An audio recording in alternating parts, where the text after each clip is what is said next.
자, 이제 우리는 이제 게스탈트 상담, 이 상담에 대해서 우리가 생각을 해보겠습니다.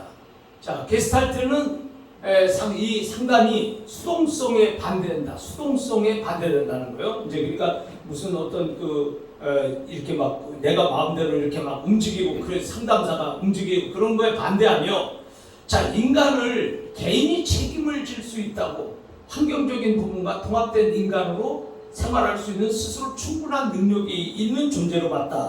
그래서 인간의 통합된 인간. 자, 인간 통합된 인간. 자, 이제 이 통합이라고 하는 것은 인간이 어떤 하나의 기능만 갖고 있는 것이 아니고, 또 어떤 이 사람은 이런 기능만 있는 것이 아니라, 인간은 개인 자체가 여러 가지 유기적 관계에서 서로 복합적으로 통합이 돼 있다. 통합된 것이기 때문에 인간은 그렇게 단순한 게 아니에요. 복잡한 이런 가운데서 하나의 한 통합으로 갈 수 있다. 그래서 결국은 통합이 되니까 인간이 여기서 스스로를 통제할 수도 있고, 또 통합이 되니까 자기를 컨트롤할 수도 있다. 그래서 이 게스탈트 이론에서는 인간은 자기 스스로 뭐든지 어떤 일을 해낼 수 있고, 또 자기를 컨트롤하고 이끌어가서 결국은 자기 목표를 세우고 그 목표를 가능하게 만드는 그러한 능력 있는 존재로 봤다는 거예요. 그래서 이 상담 기법은 개인이 성장하는 데 필요한 지식과 자각을 얻도록 도와준다. 그래서 이 통합된 인간으로 볼 때 여기에서 이제 자기가 잘하려고 할 거 아니에요. 발달을 하려고 할 거 아니에요. 그 발달을 하려고 할 때 거기에 지식과 또 자각을 넣어줌으로써, 거기 또 이렇게 얻도록 도와줌으로써 통합된 인간으로서 더 성장을 돕는 이런 상담 기법이다. 이렇게 볼 수 있어요. 그래서 상담자는 내담자가 자신을 지지하고 그 다음에 상담을 충분히 이해하며 그에 필요한 책임감을 수용할 잠재적 능력을 가지고 있다. 이렇게 봅니다. 그래서 내담자가 충분히 상담을 통해서 자기 스스로 문제를 해결하고, 또 내담자가 충분히 자기 스스로 어떤 상담에 대한 부분을 충분히 이해할 수 있는 그런 잠재적 능력을 갖고 있다고 보는 거예요. 자, 게스탈트는 독일어로 전체, 또 형상, 형태, 모습 등을 뜻하는 거죠. 자, 그래서 이런 게스탈트 심리학자들에 의하면 개체는 대상을 지각할 때 하나의 의미 있는 전체로 본다. 즉 게스탈트로 만들어 지각한다고 주장을 한다. 자, 그러니까 이제 이 전체라는 거에 통합된 이 인간 혹은 전체, 이 전체 부분이 아니라 이 전체. 그래서 전경과 배경을 우리가 또 보게 되면 게스탈트 상담에서 게스탈트를 형성한다는 것은 전경과 배경을 염두에 두고 전경 그 사람이 자라온 모든 그 전체적인 환경, 이게 그 다음에 또 그 사람들이 둘러싸여 있는 모든 이 환경들, 자, 이런 것들, 자라온 환경, 그가 속해 있는 환경, 경험한 환경, 자, 이런 전경과 배경들을 염두에 두고 개체가 어느 한순간에 내담자의 가장 중요한 욕구나 감정을 스스로가 자각하여 전경으로 끌어올린다는 뜻이다. 이거예요. 자, 그 다음에 이제 우리는 이 게슈탈트 상담에서 미해결 과제라는 거예요. 자, 이 미해결 과제는 쉽게 뭐냐면 해결되지 못한 과제죠. 자, 우리는 여기서 보면 예를 들어서 자, 프로이드의 성적 발달 5단계다. 성적 발달 5단계. 자, 그러면 이제 여기서는 첫 번째 구강기가 있고, 그 다음에 항문기가 있지 않습니까? 항문기. 그 다음에 세 번째는 남근기가 있고, 네 번째 뭐가 있어요? 네? 잠복기가 있죠. 잠복기 있고, 그 다음에 다섯 번째 뭐 있어요? 생식기 있죠. 자, 이 프로이드의 인간 발달 5단계 가운데서 각 단계마다 발달을 하는 그 과정에서는 과제라는 게 있다. 과제. 그래서 우리가 그것을 갖다가 발달 과제라고 해요. 발달 과제. 자, 그럼 구강기 때는 발달 과제를 충실히 해나갔을 때 항문기로 올라가야 되고, 항문기에서 발달 과제를 충실하게 했을 때 남근기, 이렇게 단계를 제대로 충실하게 그때그때마다 하고 가야지 이 사람의 인격이 제대로 형성이 되는 건데, 만약에 그때그때마다 충실한 발달 과정, 숙제, 과제를 하지 못했어. 그러면 그 발달 과제를 하지 못한 것을 갖다가 미해결 과제라고 그러죠. 미해결 과제. 그 과제를 충실하지 못한 거야. 그래서 해결하지 못한 과제를 우리가 미해결 과제라고 한다. 자, 이 미해결 과제는 그냥 거기서 끝나는 것이 아니라 사람이 어디로 가냐? 무의식으로 들어간다. 무의식. 자, 무의식으로 들어가서 평생 동안에 이게 해결하지 못한 미해결 과제가 내 삶을 사는 동안에 이게 가끔 불끈불끈 나온다 이거예요. 자, 그래서 여기 이제 그 미해결 과제라는 게 있어요. 자, 미해결 과제는 분노, 격분, 증오, 고통, 불안, 슬픔, 죄의식, 포기 등과 같은 표현되지 못한 감정들을 포함하는 이런 어떤 해결하지 못한 과제를 우리가 미해결 과제라고 해요. 내담자에게 완결되지 못한 또는 요구가 해소되지 못한 게슈탈트를 미해결 과제라고 한다. 자, 그러니까 이 미해결 과제는 해결을 못한 거죠. 예를 들어서 자, 여러분들이 어떤 그 모임에 갔어. 자, 모임에 갔는데 어떤 사람이 여러분을 굉장히 막 모함을 한 거야. 막 모함을 해가지고 여러분으로 하여금 정말 분노를 만들고 그때에 가장 여러분이 수치를 가장 크게 당했다. 자, 그럼 그거 잊혀져요? 안 잊혀지죠? 안 잊혀지잖아. 자, 안 잊혀지는데 거기서 그때 내가 그 나에게 수치심을 준 그 사람을 가지고 내가 해결을 해서 그 사람을 뭐 때리든지 뭐 아니면 그 사람하고 문제를 해결해서 막 그게 어떻게 막 했어야 되는데 그거를 못했어.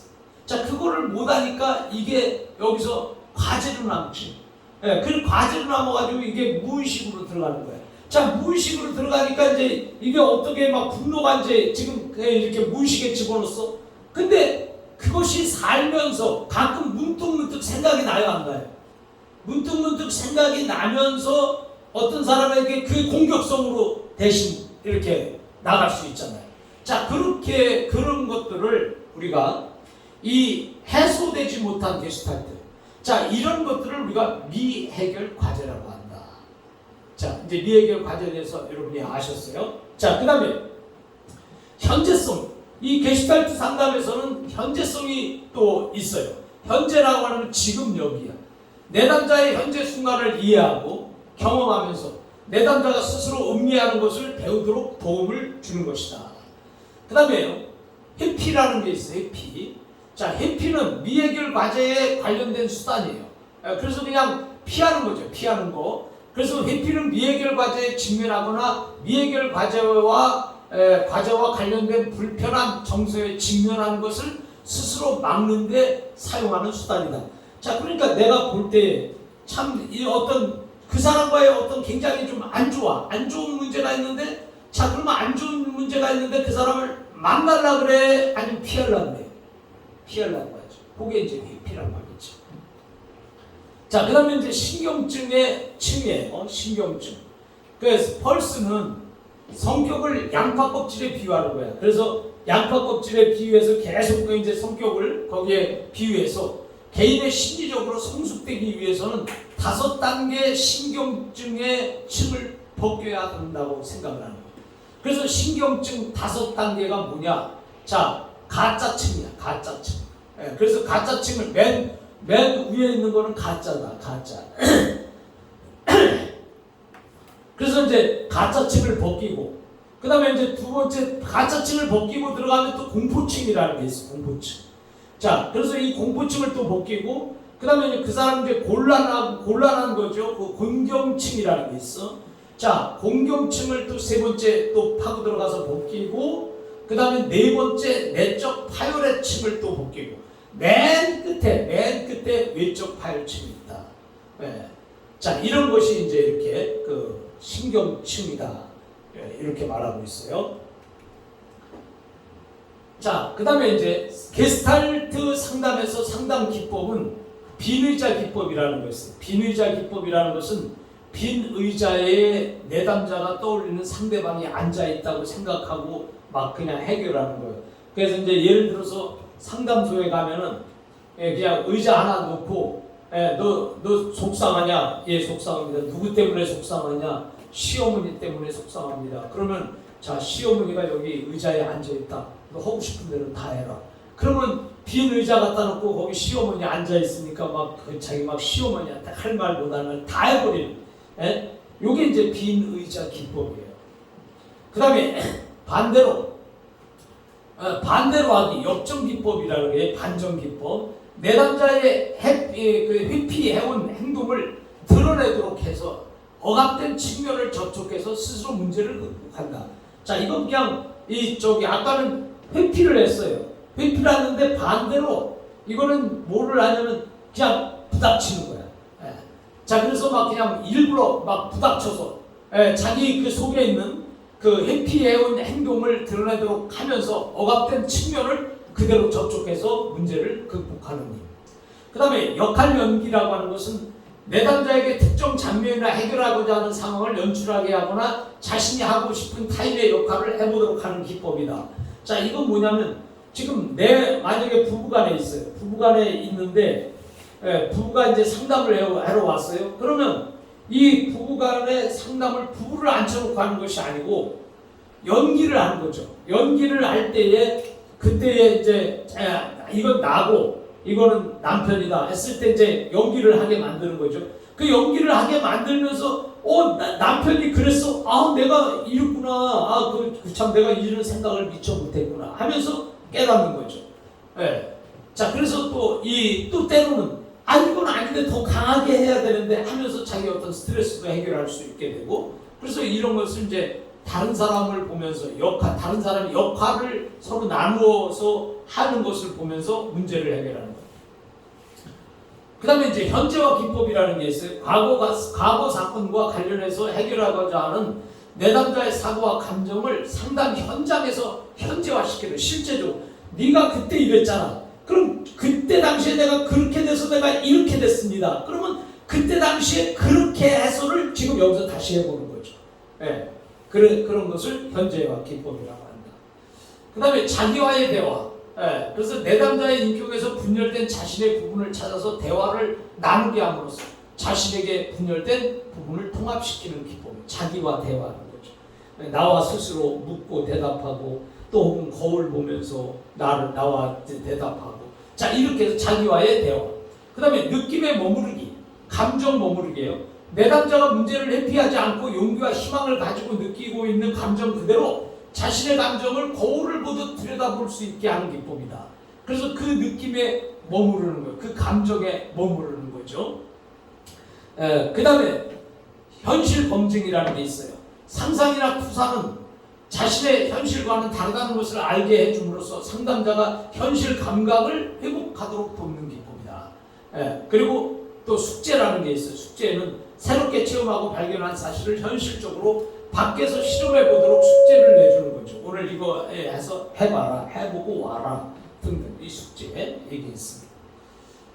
자, 그 다음에 이제 과장하기예요. 과장하기라는 것은 행동이나 언어를 좀 더 과장해서 표현함으로써 숨겨져 있던 부분에 대해서 내담자가 자기 감정을 스스로 자각할 수 있도록 도와주는 거죠.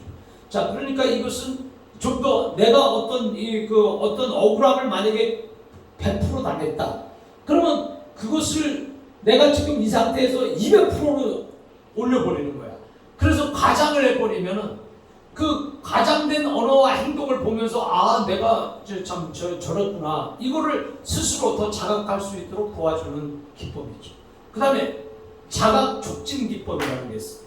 내담자로 하여금 욕구와 감정 자각, 환경 자각, 신체 자각, 언어 자각 등을 하도록 해서 상담 장면에서 문제 해결을 돕는 것이 자각 촉진 기법이다. 이렇게 말할 수 있습니다. 자, 이번에는 이제 행동주의 심리학을 가겠습니다. 원래 이제 여러분들이 이 게슈탈트 이 상담 이론, 그 다음에 뭐 행동주의 심리학, 인본주의 심리학, 이건 굉장히 이게 책이 한 권이에요. 책이 굉장히 두꺼운 거. 근데 그거를 다 이렇게 보려면 한 학기를 여러분이 공부를 해야 되는데 그럴 수는 없고, 그래서 여기는 지금 이렇게 짧게 이렇게 요약을 한 것들이 나오고 있습니다. 자, 행동주의 심리학에서 행동주의 학자들은 인간은 좋지도 나쁘지도 않은 상태예요. 예. 그래서 아까 우리가 인본주의에서는 인간은 선한 마음을 가지고 태어났다고 그랬잖아요. 그런데 이 행동주의 심리학은 인간은 좋지도 않고 나쁘지도 않다. 이렇게 지금 이렇게 태어났다. 이렇게 보고 있는 거예요. 그래서 인간과 환경은 서로 영향을 주고받기도 하며 인간은 자기 지도의 능력, 능동적인 특성이 있다고 주장을 하는 거예요. 자, 그러니까 쉽게 말하면 사람이 말이에요. 처음부터 좋은 사람도 없고 처음부터 나쁜 사람도 없다. 그러면 그 사람이 좋은 사람이다, 나쁜 사람이다를 어떻게 결정을 하냐? 자, 그러면 예를 들어서 처음부터 굉장히 그 사람의 환경, 자라온 배경이나 환경이 좋은 입지 조건에서 자라온 사람은 아무래도 성격도 좋게 되겠죠. 그런데 처음부터 자라온 그 환경이 굉장히 막 열악하고 힘들고 막 버겁게 자라온 사람들은 성격이 아무래도 거칠고 있죠. 자, 그래서 사람은 처음부터 그 좋은 사람이나 나쁜 사람이 있는 게 아니고 처음부터 다 똑같은데 그 사람이 어떤 경험을 했는지 그 경험을 한 것에 대해서 그 사람의 어떤 것이 이제 만들어진다는 그런 의미예요. 자, 근데 인간은 자신의 행동을 스스로 충분히 수정할 수 있는 능력이 있다고 봤다. 그래서 만약에 예를 들어서 어떤 사람이 담배를 지금 피고 있어요. 그러면 담배를 끊을 수 있어요, 없어요? 담배 끊을 수 있습니까, 없습니까? 끊을 수 있잖아. 그래서 담배를 끊을 수 있다. 근데 어떤 사람은 담배를 절대 못 끊는다. 마약은 절대로 못 끊는다. 그렇게 생각을 하는 사람도 있지만은 그러나 이 행동주의 심리학에서는 그건 충분히 수정이 가능하다. 그 사람의 행동에 대해서 어떤 행동에 대해서 그 행동으로 인해서 문제가 생기면 그 행동을 고치면 문제는 해결된다. 이거예요. 이게 이제 바로 행동주의 심리학이에요. 그래서 행동은 추동 또는 내담자의 욕구 때문에 동기화되고 보상과 처벌이라는 형태의 강화 때문에 견고해지거나 약화하는 것으로 설명을 했다. 그래서 결국은 행동주의 심리학자들은 행동 고치면 가능하다는 거예요. 자, 그 다음에 이제 우리가 행동주의 심리학에서 고전적 조건 형성, 파블로프가 한 거죠. 자, 파블로는 조건 자극과 무조건 자극 간의 반복적 연합의 결과로 무조건 반응을 일으키는 것을 말한다. 자, 그러니까 고전적 조건 형성이라는 것은 이 어떤 조건을 주므로 거기에서 반응이 일어난다는 거예요. 그 다음에 조작적 조건 형성이라는 게 있어요. 스키너죠. 어떤 자극에 대해서 수동적으로만 반응하는 것이 아니라 환경을 조작한다는 의미에서 비롯된 것이다. 그래서 강화, 처벌, 소고 방법으로 인간은 능동적인 유기체로 모았다.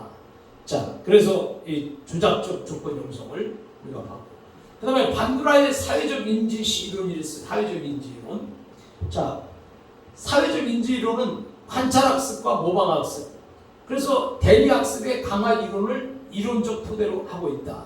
그래서 우리는 반두라의 관찰학습, 모방학습. 그래서 요즘에 전에는 어린이집이나 유치원에서 관찰학습 간다고 여행도 가고 뭐 도시락도 싸고 어디도 가고 하잖아요. 자, 그러니까 이 관찰학습, 모방학습, 자, 대리학습, 자, 이런 강화 이론을 이제 우리가 토대로 하고 있는 것이고요, 반두라가. 그 다음에 대리 경험이 행동에 영향을 준다는 반두라. 다른 사람이 대리로 경험을 통해서 간접적인 경험이죠. 그래서 이 경험이 행동에 영향을 준다는 반두라의 주장은 학습자 내부에서 학습 과정이 진행된다는 것을 암시하는 것이다. 자, 예를 들어서 우리가 이 뉴스를 봤어. 뉴스를 봤는데 어떤 사람이 범죄를 했는데 기가 막히게 범죄를 한 거야. 자, 그러면 이 사람도 자기가 범죄를 할 때 그 뉴스에서 본 그 범죄 그것을 이렇게 흉내내서 비슷하게 또 이렇게 참고해서 이렇게 간다는 거죠. 자, 이게 이제 모방학습, 대리 관찰학습 이런 거예요. 자, 그 다음에 인간의 내적 과정을 인정함으로써 인간의 학습의 인지론적 경향을 함께 수용한 것으로 행동주의 학습 이론과 인지학습 이론을 결합해 놓은 것이다. 자, 그래서 행동과 인지. 인지라는 것은 인식하는 거예요. 그 다음에 행동, 내가 실제적으로 행동하는 거, 그것을 결합해 놓은 것이다. 행동주의 심리학이. 자, 그 다음에 메켄바움의 인지적 행동 수종이라는 게 있어요. 자, 이 메켄바움의 인지적 행동 수종은 학습에서 인지적 요소의 역할을 강조하는 거죠. 인지적, 그러니까 인식하는 지적인 이 인지적 요소의 역할을 강조하고 학습을 외현적 행동의 변화를 하는 측면보다는 오히려 자신의 습득이라는 측면으로 보고 있다. 그래서 학습이라는 것은 내가 그냥 이렇게 내가 얻는 거예요. 나에 대해서 이렇게 내가 얻어지는 그런 측면으로 보고 있는 것이다. 그래서 학습과 수행은 분리되어 생각할 수 있다. 그래서 내가 학습하는 거하고 수행하는 것이 분리될 수 있다고 생각을 하는 거예요. 그래서 내적 대화의 역할을 중시한다. 그래서 사람은 항상 스스로 자기 자신을 늘 생각하고 또 자기 자신의 내적인 어떤 그런 대화를 통해서 자기 스스로를 컨트롤하고 자기를 발달시키는 자, 이런 것이 이제 행동주의 심리학이다.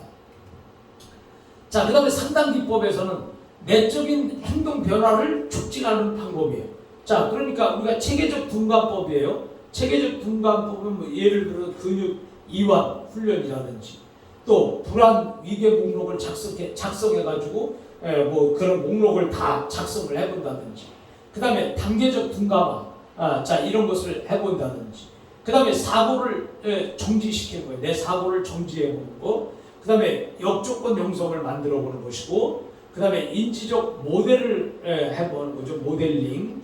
그 다음에 인지를, 자기 인식을 다시 재구조시키는 거죠. 자, 이런 것들을 통해서 내적인 행동 변화를 촉진한다. 자, 그 다음에 이제 외적인 행동 변화를 촉진하는 방법이 있어요. 그건 뭐냐면, 자, 자기 어떤 것을 주장하는 거죠. 그 주장하는 것을 강하게 주장하도록 훈련하는 거고, 그 다음에 어떤 역할을 연기하는 거고, 다른 사람의 역할, 이 뭐 우리가 그 탤런트들처럼 역할 연기. 그 다음에 모델링, 어떤 사람을 내가 모델 삼아가지고 그 모델을 쫓아서 한다든지. 그 다음에 토큰 경제, 상표제도, 그 다음에 자기 관리 프로그램을 어디 뭐 실행을 해본다든지, 그 다음에 자기의 행동을 어떤 계약을 해본다든지, 그 다음에 자기 혐오스러운 것에 대해서 자기를 치료한다든지, 자, 이런 것들이 이제 상담 기법 속에 들어있습니다. 자, 그 다음에 이제 우리는 현실 치료라는 게 있어요. 현실, 말 그대로 현실 치료는 현재 상황. 자, 현실 치료의 인간과는 인간을 긍정적인 관점으로 보는 거예요. 그래서 긍정적인 관점으로 보면서 자신의 행동과 정서에 대해서 자기 스스로 책임이 있다는 것을 강조하죠. 그래서 인간은 자신과 주위 사람들이 자신을 사랑하고 또 가치 있게 여기면 성공적인 체험감이 발달하는 것이죠. 그 다음에 내 주위 사람들이 나를 사랑치 아니하고 가치가 없다고 생각하면 패배적인 정체감이 발달하는 것으로 본다. 자, 그렇게 지금 하고 있는 거예요. 현실 치료는.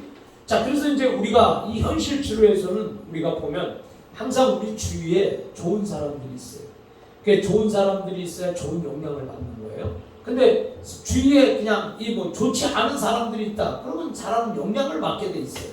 그래서 우리가 이렇게 주위 사람들이 자신을 사랑하고 또 자신을 가치 있게 여김으로 자기가 성공적인 정체감을 발달시키는 거지만, 그렇지 못했을 때는 실패적인, 패배적인 정체감을 발달시킬 수밖에 없다. 이렇게 보는 거예요, 현실 치료가.